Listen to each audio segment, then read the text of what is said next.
La experiencia de hoy la he titulado Mediciones de caudal. Mediremos el caudal haciendo uso del tubo de Venturi. Posteriormente emplearemos el tubo de Pitot y por último aplicaremos la definición más básica de caudal, que es volumen sobre tiempo. El montaje de la experiencia consiste en un recipiente lleno de agua que alimenta el circuito. El líquido sigue esta ruta y posteriormente es evacuado por este extremo. La válvula inicialmente está completamente abierta. El tubo de Venturi posee dos medidores que me registran la diferencia de presión entre las partes ancha y angosta del tubo. Colocamos un medidor de presión en esta parte horizontal y otro medidor de presión en esta parte vertical. La bomba de agua me permite la ascensión del líquido. Esta bomba es cebada por este orificio, lo cual es necesario para que inicie el flujo de agua. Y para registrar la rapidez con la que el líquido escapa por este extremo, usamos el tubo de Pitot. Con este sensor de flujo mediremos la diferencia de presiones entre las partes ancha y angosta del tubo de Venturi. Y ahora lo conectamos.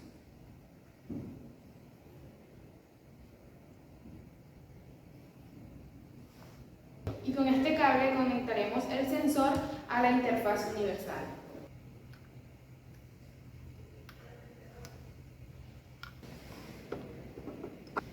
Y con este otro cable conectamos la interfaz a nuestro computador.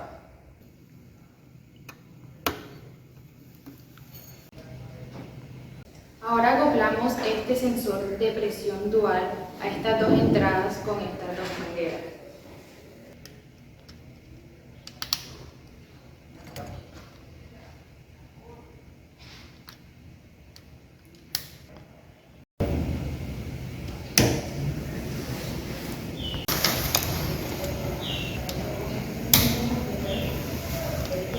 Y ahora conectamos el sensor dual con la interfaz universal.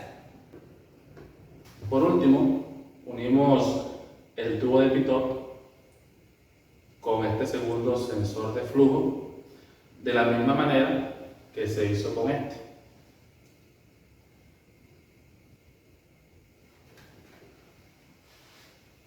Abrimos el programa Pasco Capstone.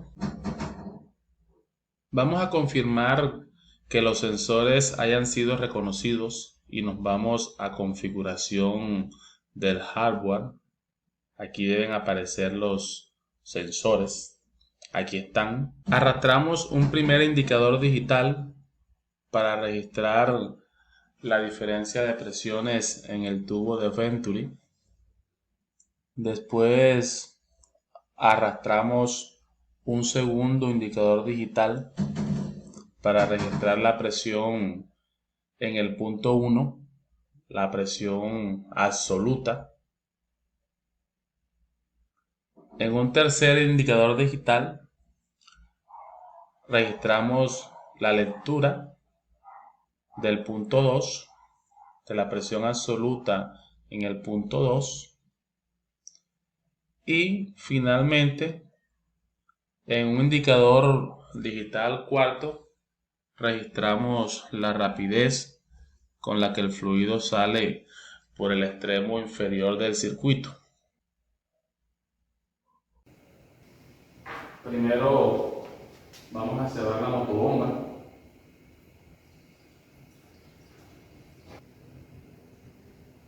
¿Listo? Vamos a encender la bomba.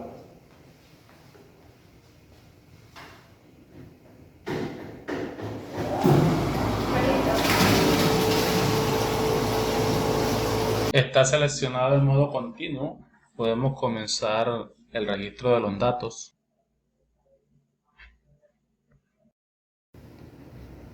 Bien, ahora vamos a medir el caudal del sistema registrando el tiempo empleado para llenar este recipiente de 12 litros.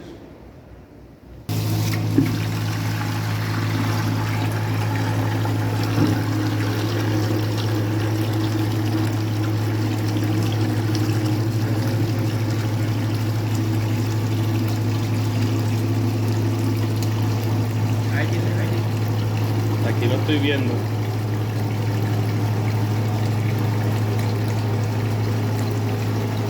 Comencemos con el análisis de los resultados. Estos valores que aquí aparecen fueron los últimos registrados por los sensores. Pero realmente el programa, él recoge un sinnúmero de valores. Por ejemplo, para la presión diferencial, cojamos esta tabla y escojamos presión diferencial y miren todos los valores que él registró para la presión diferencial. ¿Cuántos valores registró? 1572. Y vean lo que el 6,37 es el último. Entonces, realmente debemos tomar es el promedio de todos estos valores. Y eso es lo que vamos a realizar en primer lugar. Para esto, abrimos calculadora. Vamos a crear una variable que sea dP, diferencia de presiones. Y a esa variable se le va a asignar el promedio de las diferencias de presiones.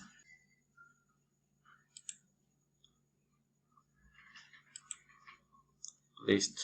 Me va a promediar todos los valores registrados para la presión diferencial. Este promedio hay que multiplicarlo por 1000, ya que la lectura está en kilopascal. Vamos a multiplicarlo por 1000 y las unidades ya me quedarían en pascal. También vamos a calcular el promedio de la presión 1. Vamos a llamarle presión 1 igual a promedio. Nos vamos aquí de la presión absoluta en el punto 1. También lo multiplicamos por 1000. Y las unidades serían pascal. Lo mismo hacemos para la presión en el punto 2. Igual al promedio.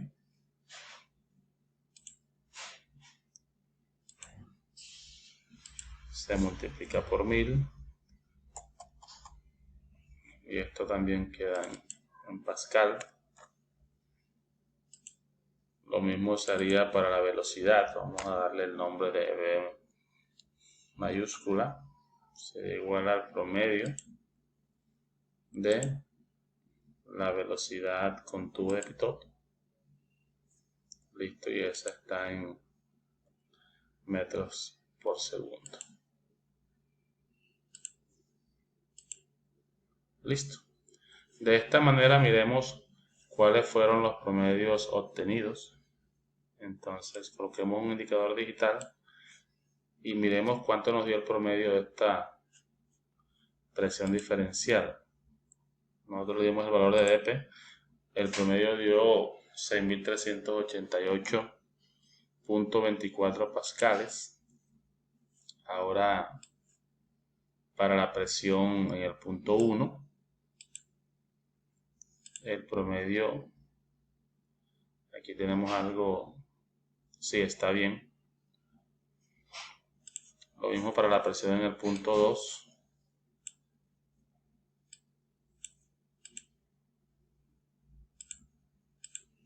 La presión en el punto 2.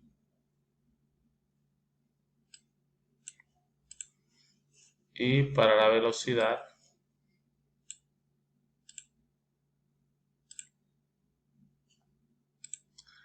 listo. Aquí tenemos ya, estos son los valores con los que vamos a trabajar.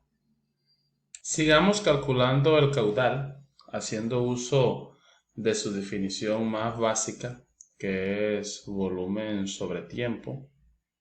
Aquí con este recipiente de 12 litros aproximadamente, medimos el tiempo empleado en llenarlo por completo. Ese tiempo obtenido es aproximadamente 24,07 segundos. Hacemos la división correspondiente y el caudal encontrado es 4,99 por 10 a la menos 4 metros cúbicos por segundo. Observemos que 12 litros es la cantidad con menor número de cifras significativas. Aquí realmente deberíamos escribir 12.0. La capacidad del balde tendría 3 cifras significativas. Aquí no está escrito, pero tiene 3 cifras significativas. Entonces, el análisis correspondiente que hagamos al final debe ser basado en un caudal que no puede tener más de 3 cifras significativas.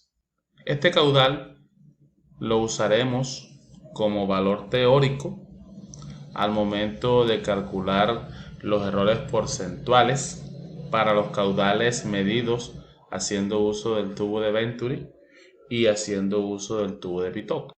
Ahora vamos a calcular el caudal empleando el tubo de Venturi. Hemos llamado A un punto en su parte estrecha y B un segundo punto en su parte ancha, más ancha. Así la diferencia de presiones entre las partes ancha y angosta es P sub B menos P sub A y esta corresponde con un valor de 6.390 pascal acorde a nuestras mediciones. El área de la sección transversal en la parte ancha es 3.44 por 10 a la menos 4 y el área de la sección transversal en la parte angosta es 1.24 por 10 a la menos 4 metros cuadrados. Estos valores son proporcionados por el proveedor de este tubo, que es Pasco. Para la densidad del agua utilizamos su valor estándar de 1000 kilogramos por metros cúbicos. Haremos uso de esta expresión para calcular la rapidez del fluido en el punto A. Recordemos que esta expresión es deducida haciendo uso de la ecuación de Bernoulli y de la ecuación de continuidad. Reemplazando estos valores en esta expresión, obtenemos que la rapidez del fluido en la parte angosta del tubo es 3.83 metros por segundo. Haciendo uso de esta definición de caudal, que es área por rapidez, obtenemos este valor para el caudal empleando el tubo de Venturi. Procedemos ahora a calcular el caudal empleando el tubo de Pitot. Para esto hemos medido la rapidez con la que escapa el líquido por el extremo inferior de nuestro sistema y obtuvimos una rapidez promedio de 1.41 metros por segundo. El diámetro de este tubo es 0.023 metros. Y para calcular el caudal aplicamos su definición área por rapidez. El área se puede escribir como pi sobre 4, todo multiplicado por el diámetro al cuadrado. Y esto a su vez se multiplica por la rapidez y se obtiene para el caudal este valor.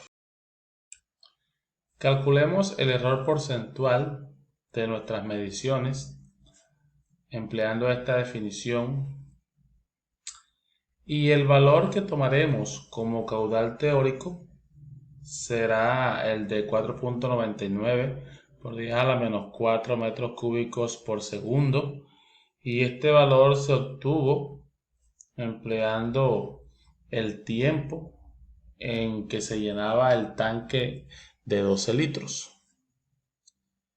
El error para el caudal medido con el tubo de Venturi es de aproximadamente 4.8%. Es un error pequeño. Y el caudal medido empleando el tubo de Venturi y empleando el balde con el cronómetro son valores bastante próximos entre sí. Para el tubo de Pitot obtuvimos un caudal un poco diferente y obtuvimos un error del 17%. Es un error bastante grande. Vamos a explicar ahora a qué se debe este error. Cuando calculamos el caudal haciendo uso del tubo de Pitot, utilizamos esta rapidez y este diámetro. Esta rapidez se obtuvo utilizando el tubo de Pitot y este diámetro se midió con un pie de rey, y es aquí donde está el error. Resulta que cuando usamos esta expresión área por rapidez, estamos suponiendo que esta área corresponde a la sección transversal del chorro y suponemos que el tubo está completamente lleno de agua, y eso es falso. Aquí el tubo en su interior tiene regiones de aire, y esas regiones de aire permite que el flujo se acelere y el diámetro del chorro ya no corresponde con el diámetro interno del tubo. Entonces, el chorro realmente tiene un diámetro que es menor a este de 0,023. Este es el diámetro interno del tubo y se supuso que correspondía con el diámetro del chorro, suponiendo que era todo agua, pero realmente hay una mezcla de aire con agua y en consecuencia el diámetro efectivo del chorro no es este que está aquí, sino que es menor. Si encontráramos la manera, que sí la hay, de expulsar el aire de aquí del interior, entonces la rapidez del flujo en cualquier punto de este tubo vertical sería la misma y podríamos afirmar que el diámetro del chorro corresponde exactamente con el diámetro interno del tubo. Pero no es el caso. El tubo contiene aire en su interior, en consecuencia el diámetro del chorro es menor a 0.023 y por eso obtuvimos ese error tan grande en la medición del caudal, que es del 17%. Ya para terminar, te dejamos la siguiente tarea. La presión en el punto 2 es 105.720 pascal y la presión en el punto 1 es 64.760 pascal. Responde esta pregunta: ¿por qué la presión en el punto 1 es menor que la presión en el punto 2? Una segunda pregunta: ¿qué función tiene el uso de la motobomba en este circuito? Y por último, si se cierra parcialmente la válvula, esta que está aquí arriba, ¿qué cambios ocurrirían en el sistema? Esta válvula todo el tiempo estuvo completamente abierta. ¿Qué pasaría si comenzamos a cerrarla gradualmente? ¿Qué propiedades del sistema cambiarían y de qué forma lo harían? Analice cómo son las presiones en los puntos A y B, si son iguales y si son diferentes, en cuál punto es mayor. Haga lo mismo para las velocidades en estas regiones. También responda cómo son los caudales antes y después de que el fluido pasa por la bomba. ¿Son iguales o son diferentes? Y por último, diga si se cumple la ecuación de continuidad en dos puntos cualesquiera del circuito.